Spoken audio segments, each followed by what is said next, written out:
Thank you, everyone. Well, yeah, SuperGrans. Look, our name actually doesn't really do us justice. I'm not sure if any of us are Grans, actually, but we... Oh, yes, sorry. We've got Molly and some of our trustees are, but we are here in the community just to react and respond to how we can. So I'm just going to tell you a wee bit about what we do, what we're about, and hopefully I don't get any questions. So yeah, our name, we're well known for it, so we're not going to change it. SuperGrans is what it is, and we do have a good reputation, especially in Tairāwhiti. So there's 9 branches in New Zealand. Tairāwhiti SuperGrans, us, we're one of the biggest. We've got 5 staff. We're the only branch that doesn't get funding under SAGES, which is mentoring elderly one-on-one. But we've survived well. And that's, I'll talk about that a bit more soon. Last year we had 1,300 whanau through our doors. That's trebled since I started. And that just shows that the need is there. And for us, the need is actually just getting back to basics. So what do? We hold free workshops in our community, in the town, rurally, anywhere. Anywhere we're wanted, we'll go. And our success, I think, really is that we've got huge empathy. Our doors are always open. We've got a welcome mat. There's no desk between us. We've got lots of couches. Most of my team have experienced, and I'm going to use the word vulnerability, I know it's negative, but I'm going to use it a wee bit, and they've also experienced poverty. So in our workshops we do, they're real confidence boosters, and it's reminders that we really don't need to rely on the 36 fast food outlets that we have from the river to Lytton Road. And that's not including the side streets, or the dairies, or the service stations. We show how cost effective and sustainable it is to actually just get back to basics and grow your own food, and better still, cook it. 40% of our tamariki are either overweight, obese, or severely obese in Tairāwhiti. That's shocking. We really need to change the way that we're feeding our kids, and it really does start in those first 1,000 days, which Virginia was alluding to. Some of the obstacles that we have for a grassroots organisation is the bureaucracy and the 14 maybe funding proposals and then the 14 accountability proposals that I have to write, and it's just so time consuming. It's just, and when you're not used to it either, and you've got lots of other people wanting your time and energy and input, and it's a real impediment.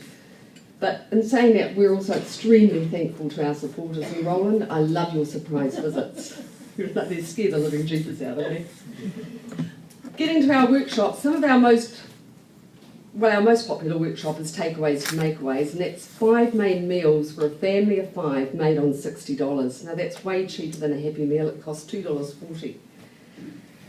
I think our autonomy is part of our success as well, because we're able to respond and reach out where it's really needed, and we don't do any advertising because our advertising is the whanau, word of mouth. Some examples of our what we do and our relationships within the community is we have a really healthy network, and we do a lot of collaboration, and you have to do that so people know that we are doers and we walk the talk. I'm just going to give you some examples of how we do react and respond. And it was the last summer holidays, a really capable woman who lived in a rural setting. We've got our ear to the ground. We have our SuperGrans with our capes on. We mentored her with a social worker, but also we taught her how to cook, and cook with also stuff that was in her back doorstep. You know, dare I say it, there's a creek there, there's a sea there, there's cabbages there, there's watercress down there, and it's actually about, as I say, getting back to basics and just using and utilising what you need to. So another mum had never even cooked for her kids, that she'd never ever cooked the vegetables, and we even had one mum that had actually never cooked. They just used takeaways.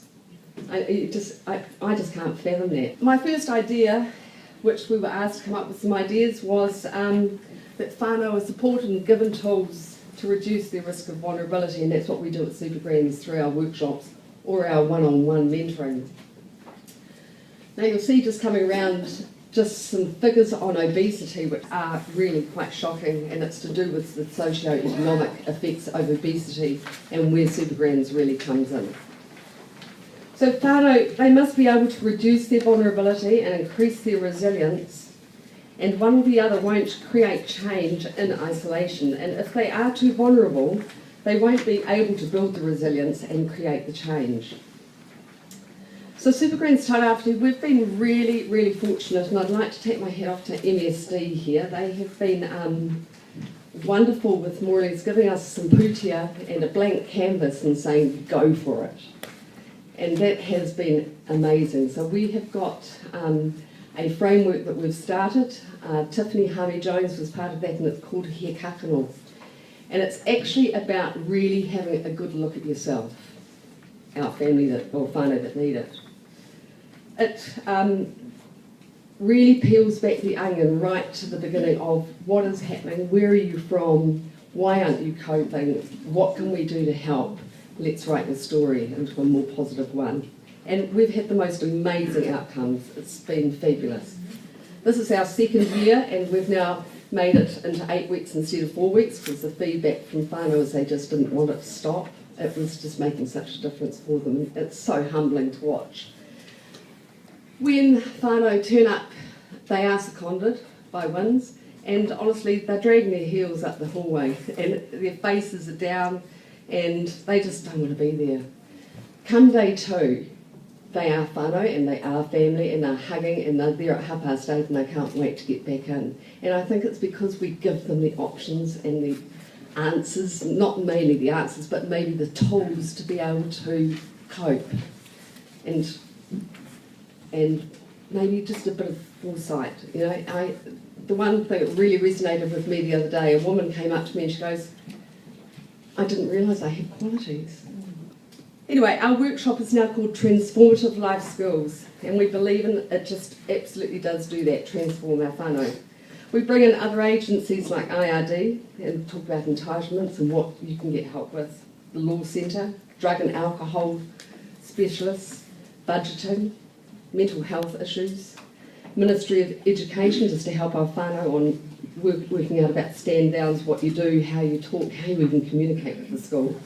We have rheumatic fever specialists, and then after 8 weeks, and we have 4 more interventions with the whānau as well. We don't let them fall off the horse, and we keep in contact with them for a year afterwards. Look, even just making whānau realise that that big red truck that you're thinking you're getting a great big deal from, you're actually getting exposed by a 700% markup. So my next idea, our vulnerable have the skills to be able to self-manage with confidence and to pursue their aspirations. We didn't quite have the outcomes we wanted, but we got about 36% of our whānau into employment last year. We want to get that up to 40. So, talking about collective collaboration, well, we're actually doing this at the moment. It's with TPK. I take my hat off to them as well. They've been amazing. They've got together a little group of us, and it's a mixture of Decile 1 schools, as well as Hauiti Centre of Excellence and little old SuperGrans. And we've been working now on a collaboration to create a real framework that really makes change for our whānau. Again though, this is where I'd like to challenge Treasury, is that we need to have a collaboration from the government, and it's sort of like a cross-sector of a super ministry of funding, like Ministry of Education, Ministry of Health, Ministry of Social Development, Ministry of Justice and TPK, and just all mix it up and send it our way. So it's a joint funding, because really we are touching every area, and even though we are just a small little organisation, we are totally tackling everything that we can do to help make it better. We actually do have a social worker on board now, so that just has made a world of difference, because we're working a bit out of our safety net zone. And our framework that we are looking at addressing is going to be financial literacy for our whānau and school children, showing them how to save again, growing, eating nutritious, healthy food, and better still, being able to make it yourself. I don't know if any of you can remember, but I can remember the old marae savings thing that we used to do at school. I used to love going to school with my 2 cents or whatever. And, you know, there are going to be some kids that can't afford that 2 cents, but we're going to work that out. So at this stage with that collective, we're at the point of refining our ideas, and we're just about ready to prototype it and test it. But there's just one thing that resonated with me at about 4 o'clock this morning as I was redoing my speech after twice said, no mum, don't use that, do something else.